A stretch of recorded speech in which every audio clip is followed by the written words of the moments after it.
バイオハザードシリーズ最新作バイオハザードゼロ。ゲームキューブだけで味わえる新しい恐怖。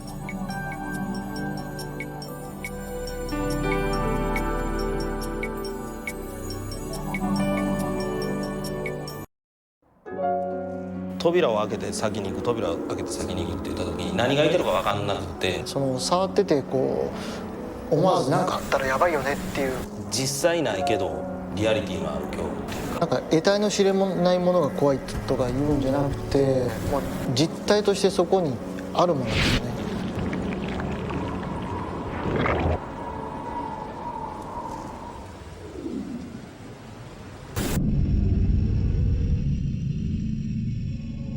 僕的にはやっぱり、背景が素晴らしく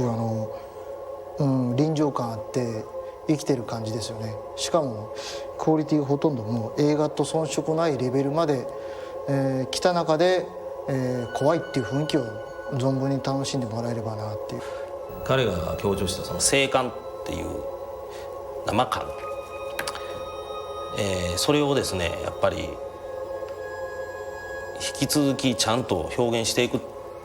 きたかなっていうバイオハザードゼロに。今回はその全く新しい舞台っていうところで、見せてもらってて、触ってみてすごく新鮮だったっていう、正直嫉妬みたいなのを感じましたけどね新しいステージでできていいなっていう。逆にやりやすかったんか分からへんけど、パートナーザッピングって2人でねこう敵に向かっていくっていう、その2人で一つの敵に向かってこう2人がかりで倒していくっていうシチュエーションがなんかゲーム的に燃えますよね。そう僕的にはそこが好きなんですけどね、触ってて。操作してる時もそうなんだけど、外から見た時の雰囲気がいいですよね。そうですね。なんかより映画チックっていうか、なんかドラマチックっていうか。なんでワンの洋館でああいうことが起きたかっていうのが初めて明らかにされるっていうストーリーなんですけど、実はそのゲームキューブの前にもずっと話があってですね、バイオハザードゼロっていうのは。でもう僕は記憶が定かでないぐらい前からその話があってですね企画はあってストーリーも出来上がったんですよ。でやっぱりレベッカって僕が一番最初にバイオハザードで見かけた時から魅力的なキャラクターっていうか、1の時にはその足を引っ張られる新米キャラっていう、そうね。あともう一人ビリーっていう、かなり見た目が悪そうな、手錠をぶら下げてる、状態で入れ墨の入った、非常になんか人を何人も殺してそうみたいな、そういったキャラクターがパートナーで、2人パートナーザッピングの2人とも主人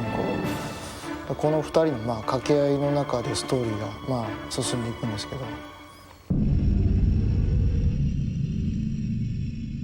これ言っていいのかなワンをやってない人には言いにくいんですけど、だからそのワンとかに出てたキャラがですねゼロでもそういう原因でそのワンでそう絡んでたんだっていうのがですね、分かると思います。なんかどっか疑問であったりとか、足らないところが、実は両方やるとこうなってんのかっていう埋まっていく、そのジグソーパズルみたいな楽しみがっていう、一作だけでっていうのは難しいんですけど、難しいね。2つ3つやるとこうつながってるのかっていうところが新鮮だと思うんですけどね。ゼロが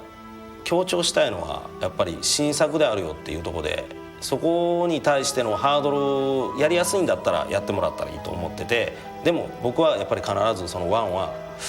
やってもらうべきであるっていうか、やらなきゃ今後ですねゲームキューブでこう出てくるバイオハザードの全てが理解できないよっていうのがあってですね。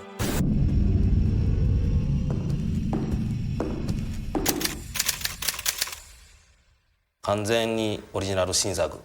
ゲームキューブだけのオリジナル新作っていう形で今回進めてまいりました。キューブのためのバイオハザードというふうに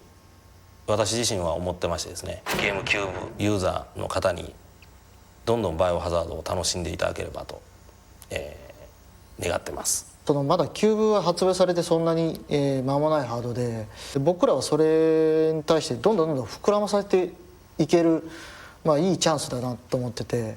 新しいことをしていきたいっていう、大人が本当にっていう楽しめる、作品群を、本当に力入れて、しっかり作っていきたいなっていう。でそのことによって本当にユーザーさんと真剣なキャッチボールができるマーケットが出来上がれば、お互いすごくハッピーじゃないのかなっていう、それを目指して、一生懸命、